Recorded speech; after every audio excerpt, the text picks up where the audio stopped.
नमस्कार, मैं हूं अनुषी गुप्ता। रूस और यूक्रेन के बीच युद्ध आज भी जारी है।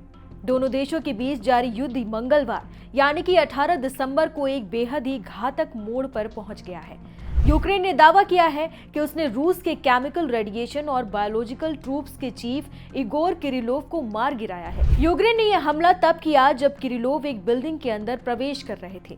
यूक्रेन की खुफिया एजेंसी ने उस जगह स्कूटर में 300 किलो विस्फोटक रखकर उन्हें उड़ा दिया।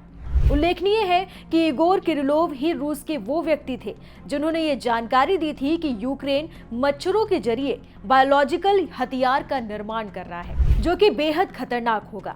इस बायोलॉजिकल हथियार को लेकर रूसी राष्ट्रपति व्लादिमीर पुतिन भी टेंशन में थे।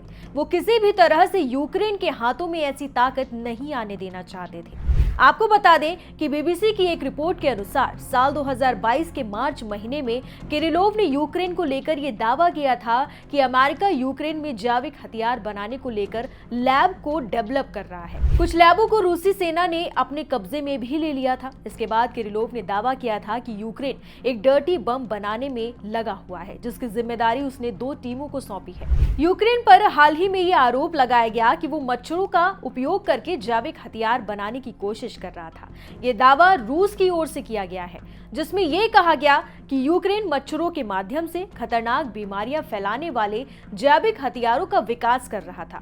हालांकि इन आरोपों को यूक्रेन और उसके सहयोगी देशों ने सिरे से खारिज कर दिया है और इसे प्रोपेगेंडा करार दिया है। अब आपको बताते हैं कि आखिर रूस के इन आरोपों के पीछे का आधार क्या है। रूस ने दावा किया कि उसने ऐसे दस्तावेज और सबूत पाए हैं जो ये साबित करते हैं कि यूक्रेन जैविक हथियार विकसित करने के लिए अमेरिकी फंडिंग का उपयोग कर रहा था। इनके माध्यम से बीमारियां जैसे डेंगू, मलेरिया और जिका वायरस फैलाने का दावा किया गया।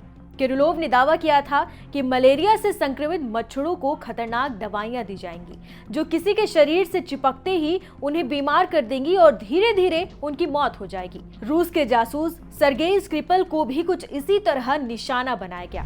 उन्हें इसी के जरिए जहर दिया गया। एक्सपर्ट के मुताबिक अगर यूक्रेन के हाथ ये हथियार लग जाता है तो इससे रूस को काफी नुकसान पहुंचता, काफी तबाही मचती। हालांकि अब तक इसके पूरे सबूत सामने नहीं आए हैं। यूक्रेन और अमेरिका ने इन आरोपों को पूरी तरह से बेबुनियाद बताया है। उनका कहना है कि ये रूस द्वारा फैलाया गया एक झूठा प्रचार है, जिसका उद्देश्य यूक्रेन को अंतर्राष्ट्रीय मंच पर बदनाम करना है। अब पूरी सच्चाई क्या है वो हम आपको बताते हैं। अब तक इन आरोपों का कोई भी ठोस सबूत सामने नहीं आया है। एक्सपर्ट्स का मानना है कि मच्छरों को जैविक हथियार के रूप में उपयोग करना बेहद जटिल और अनिश्चित है। इस तरह के आरोप अक्सर युद्ध के दौरान दुश्मन देशों को बदनाम करने के लिए लगाए जाते हैं। यूक्रेन पर जैविक हथियारों के आरोप एक गंभीर मामला है, लेकिन इसकी पुष्टि के लिए ठोस सबूतों की आवश्यकता है। फिलहाल ये कहना मुश्किल है कि इन दावों में कितनी सच्चाई है।